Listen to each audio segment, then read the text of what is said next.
Hey everybody, welcome to Screen Crush. I'm Ryan Airy.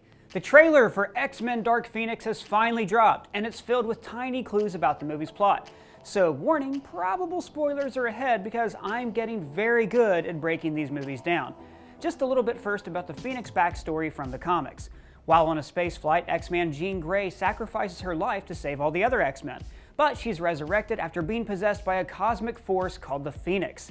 Her powers start to grow to ridiculous levels, and then an evil mutant named Mastermind manipulates her, and the dark side of the Phoenix takes control. She flies into space and destroys an entire star system, but then ends up killing herself to save the universe. And there's a few parallels to that story in this trailer, as well as some callbacks to the first time we saw Phoenix on screen in the bad but not as bad as you remember movie X-Men The Last Stand. First, I want to address the brilliant song choice in this trailer, a cover of The End by The Doors. This is calling to mind the power of the Phoenix, a force that's known for death and rebirth. But also, this is likely the last time we'll see this group of X-Men together. Now that Disney has bought Fox, Marvel Studios and Kevin Feige are likely to reboot the entire property. So this is like a last season of a TV show. No one is safe, and everyone, even the entire universe, could die. So here's a question for you guys. Should Marvel completely reboot the X-Men, and should they bring any of these actors into the MCU? Let me know what you think in the comments. And as usual, I'm going to hop around in the trailer and try to reconstruct events how I think they would go chronologically. The trailer begins with Jean arriving at the X-Mansion and meeting the professor. Small little detail, I noticed these brochures beside Jean, and I like that Xavier's school has literature for new students and parents, probably with titles like Your Powers in You or How to Punish a Tiny God. Through a flashback, we see Jean causing a car wreck that probably killed her parents. This could have been an accident, or it could have been the Phoenix Force taking control. There's a slight orange glow on her face here, implying that the Phoenix had something to do with this wreck. Charles blocked the incident from her mind, and this is why Mystique asks, Charles, what did you do? And this is also a pretty cool callback to Logan, what did you do? Later in the trailer, we see the X-Men on a mission in space. According to the synopsis, this is a rescue mission. The synopsis also says that this is where Jean is hit with the mysterious cosmic force, which we get a glimpse of here. But it's not like Jean was suddenly possessed by the Phoenix Force, because we saw her use psychic bird flames in the finale of X-Men Apocalypse. So what's going on here? Well, I think the Phoenix Force is a cosmic entity like it is in the comics, and that Jean is the only being in the universe who's strong enough to wield it. So when she shatters Apocalypse and screeches like a space bird, she's more than likely calling out to the Phoenix Force from across the stars. I guess. Anyways, either during the space mission or shortly afterwards, Jean is taken over by the Phoenix Force. She probably displays some sort of power outburst that scares the kids and herself, hence this line. The right to fear me. And it's likely that the Phoenix Force starts to undo some of Jean's mental blocks, and she remembers her parents. Later in the trailer, she's on this street, which, according to the police cars, is in Red Hook.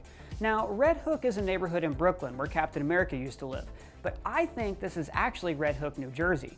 This would be a callback to the show Legion, where the Clockworks Mental Hospital is set in Red Hook. Also, it calls to mind the H.P. Lovecraft short story, The Horror at Red Hook. That story is about a man who uses human sacrifice to stay young forever, feeding off others the way the Phoenix Force feeds off of other life. It's likely that this is Jean's childhood home, and the X-Men show up to bring her back to the school. Notice these new X-Men uniforms. In the last scene of Apocalypse, we got our first look at the brightly colored costumes from the 80s. Now it looks like their 90s suits are inspired by the Grant Morrison and Frank Quitely run on New X-Men in the early 2000s, as well as Whilce Portacio's designs for the Team X Factor. Anyways, it looks like there's a fight, an explosion, and the cops show up. Here's where we get into a major potential spoiler, so be warned. But then again, I could be wrong. I'm making a lot of this stuff up anyways. I think that a major character dies in this scene. It's an accident, but an accident that Jean caused. Later in the trailer, we see a funeral, and I think the reason there's no students at this funeral is because they were all sent home by Charles after Jean's initial outburst. But whose funeral is this? My money's on Mystique for a few reasons. Number one, in the trailer she only appears in scenes that appear to take place early in the film. Number two, this shot. Number three, something causes Beast and Charles to fall out, and he had a very close relationship with Mystique. Number 4, she has always bridged the gap between Magneto and Charles, and her death would drive them further apart. Number 5, Jennifer Lawrence has been tired of wearing blue makeup for years. And number 6, it's the last season. No one is safe. You're thinking, people gonna die?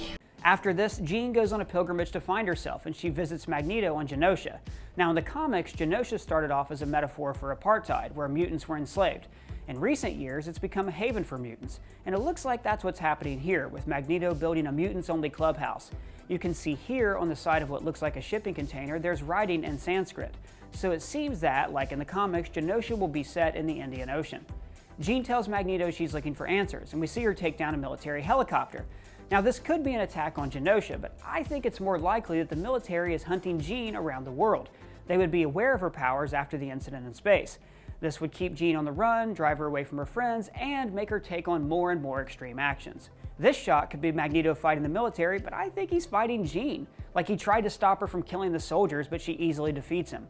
Afterwards, he sees that he's got to come out of retirement and fetches his helmet. And let's talk about Jessica Chastain's villain character. They haven't revealed any details, only that she's called Smith. Well, in the synopsis, it says that the mutants must unite to stop an alien race that wants to weaponize the Phoenix Force. So, let's assume Jessica Chastain is an alien. She could be an envoy of the Shi'ar Empire, who featured prominently in the original Dark Phoenix saga. But I think it's more likely she's a Skrull.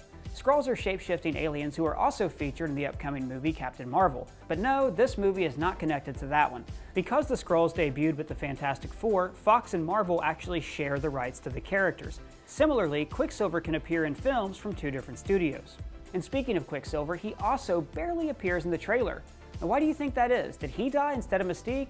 He is a little too overpowered to keep around, and it would explain why he's not in the original X-Men trilogy. I don't know, let me know what you think in the comments. Who dies, Mystique or Quicksilver? Anyways, Smith is tracking Jean down. She visits the location where Jean encountered the X-Men earlier, which is now a police crime scene. And she's with this guy, who she's also seen with later in the church. He could be another Skrull. Pay close attention to this line. You feel like you don't belong here. You don't. At first I thought she was talking about the X-Men, but what if she's actually referring to planet Earth? It could be that Smith is trying to lure the Phoenix off the planet and join her side in a cosmic war. Smith could also be a variation of Lady Mastermind, daughter of the original Mastermind, who slowly infiltrates Jean's mind and pulls her away from the X-Men. Speaking of the X-Men, they're reeling over what's probably Mystique's death. There's a disagreement over how to handle Jean, which is why Scott says, Jean lost control, but she's still our friend. And Beast is having none of that. He leaves the team and joins Magneto, probably because he wants to kill Jean and Charles wants to save her. In this shot, you can see the professor reaching out to her via Cerebro, but the Phoenix Force overwhelms him. And from these shots, it looks like the military attacked the school. Again, they're probably looking for Jean, and Nightcrawler teleports the team away. These are the same team members that confront Magneto's team on the bridge later. And by the way, these mutants in the background are called Red Lotus and Selene. I don't know anything about them. They probably die. Side note, I think this line, I've seen evil, and I'm looking at it now. isn't Magneto talking to Jean. I think he's talking to Charles. It looks like this movie's goal is to subvert expectations of who is a hero. And one of the main villains is Jean Grey, and her villainy was caused in part by Charles playing God with her mind. Also, I don't know where Magneto gets off being so judgy. He willingly joined Apocalypse and tried to commit mass genocide 1 movie ago. Moving on, these shots are probably an attack on a military building, judging by this man's uniform. Maybe this could be Jean striking back, attacking the Pentagon head on. And later, there's this shot of Scott and Jean sharing a tender moment, which probably takes place late in the film.